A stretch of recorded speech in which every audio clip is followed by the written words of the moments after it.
कृतम सुतो वतत्ते सतवेन्द्र शत्रु नैसर्गिकीयं मतिरस्य राजन नियच्छ मन्युं कददास्म मानः।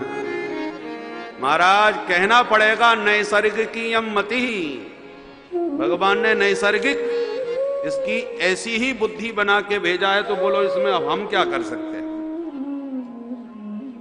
हमें क्षमा करें महाराज। हिरण्यकश्यपु गंभीर हो गया। हमारे गुरुपुत्र हमसे इतना झूठ तो नहीं बोल सकते। प्रहलाद तुम ही बताओ, तुम्हारी मति कौन मलिन कर रहा है? तुम्हारी बुद्धि कौन बिगाड़ रहा है? प्रहलाद जी हाथ जोड़ के बोले, पिताश्री ये सारा संसार है ना, अंध परंपरा से चला जा रहा है। आगे वाला अंधा कुआं में गिरा, आवाज होती, बाकी अंधे सावधान हो गए। भैया ये कैसी आवाज आई, कोई गिर पड़ा क्या? गिरे हुए अंधे ने सोचा हम तो गिरे ही पड़े, इनको भी क्यों छोड़े, हो सकता हम ही को छोड़ के चले जाए। सो आवाज लगाई, हाँ नहीं नहीं कुछ नहीं गिरा, रास्ता बिल्कुल ठीक है, आप आराम से चले आओ। साथी पर भरोसा करके आगे बढ़े तो दूसरा हुआ धम। अरे फिर कोई गिरा क्या? दूसरे वाले ने कहा जब इन्होंने हमको नहीं बताया तो हम किसी को क्यों बताएं, हम गिरे तो तुम भी गिरो।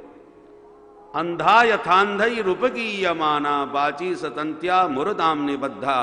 पिताश्री इसी प्रकार से अंध परंपरा से सब इस गर्त में गिरते जा रहे हैं। जिंदगी भर संसार के प्रपंच में कष्ट पाते हैं, बुढ़ापे तक होश आ भी जाता है, और बुढ़ापे में जब ये लगने लगता है कि दुनिया में कुछ नहीं धरा, सब निस्सार है, फिर भी अपनी संतान को कोई सावधान करता है क्या?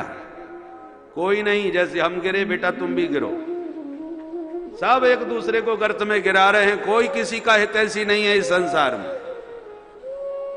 भगवत कृपा जब होती है वो कोई बिरला ही बच पाता है इस अंध परंपरा से, इस कुएं में गिरने से। ने गिरने वाले गिराने का ही काम करते हैं, और जो गिर चुके हैं उनमें से कोई निकलने की भी कोशिश करे ऊपर तो पैर पकड़ लेते हैं, हमको भी निकालो नहीं तो तुम भी हमारे साथ रहो। पहले तो संसार में जो फंसे हैं निकलना ही कोई नहीं चाहता, और भाग्य से यदि निकलने का वैराग्य जग जाए तो फिर घर परिवार के लोग चारों तरफ से घेर लेते हैं, बाबूजी इतने नाराज हो गए, क्या बात हो गई, हमसे क्या अपराध हो गया जो छोड़ के जा रहे हो? पहले तो वैराग्य होता ही नहीं, हो गया तो फिर परिवार वाले जाने देते नहीं। अनेक समस्याएं पुत्र दारादि रूपिण।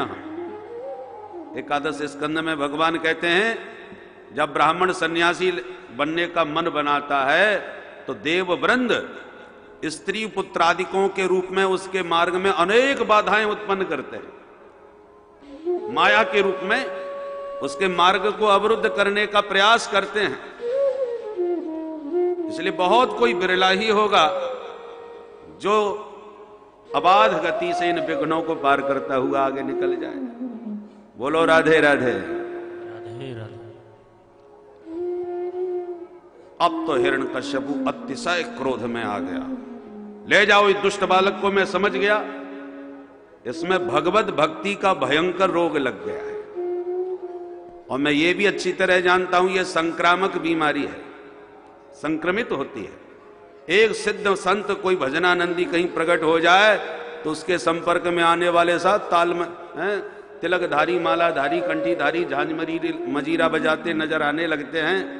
ये बीमारी को फैलते देर नहीं लगती, इसलिए इस रोगी को ही ठिकाने लगाओ। अपना कितना भी प्रिय अंग हो पर रुग्ण होने पर उसे कटवा दिया जाता है यदि इलाज न हो तो।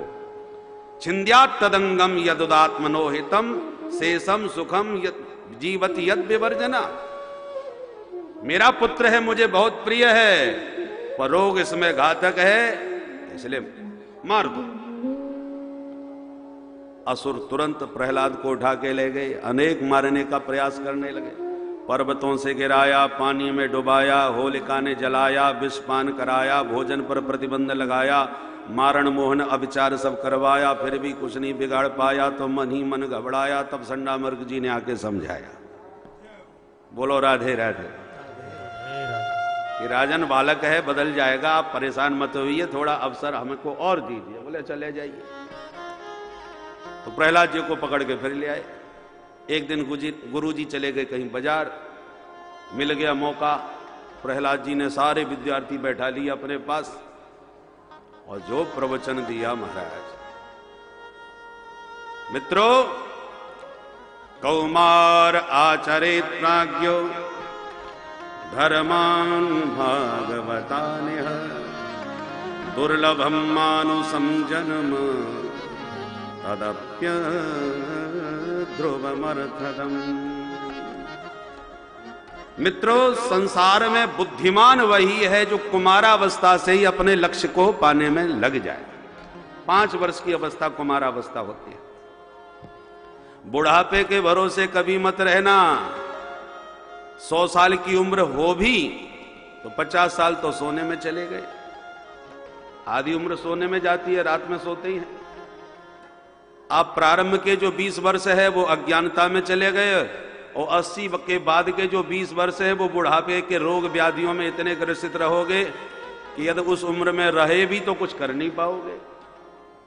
और जो जवानी के 10 वर्ष हैं तो जहां शादी विवाह हुआ नहीं तो फिर देवी जी कई मंत्र रोज सुनाई पड़ेंगे, सबरे मंत्र भूल जाओगे। कथम प्रियाया अनुकंपिताया संगम रहस्यम रुचनाश्य मंत्रान। देवी जी इतनी समस्याएं आए दिन सुनाती रहेंगी कि तुम्हें अपने आत्मोद्धार के लिए समय ही नहीं बच जाएगा। तो 100 साल भी तुम्हारे पास होंगे तब भी आपके पास वक्त नहीं होगा। इसलिए कुछ समय ऐसा निकालो, प्रेम कर लो राम से। विद्यार्थी बोले, प्रहलाद तू बात बड़ी जोरदार बताता है, पर तुझे सिखाता कौन है?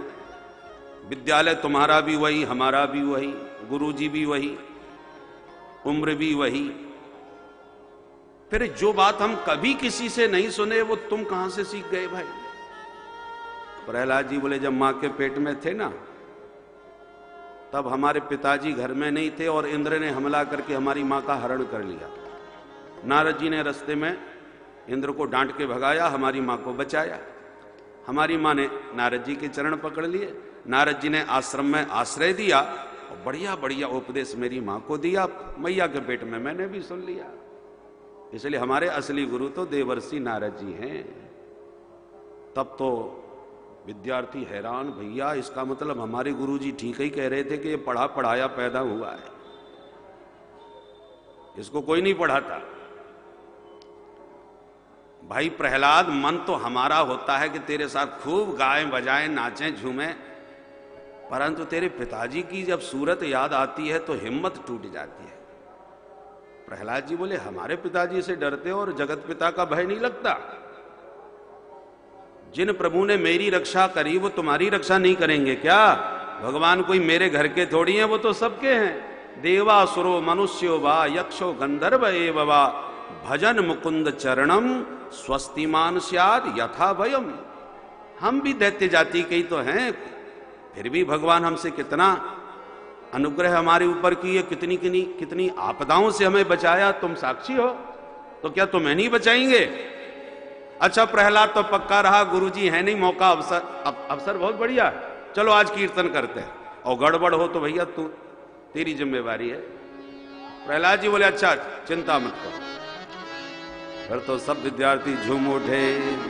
गोविंद मेरो है, गोपाल मेरो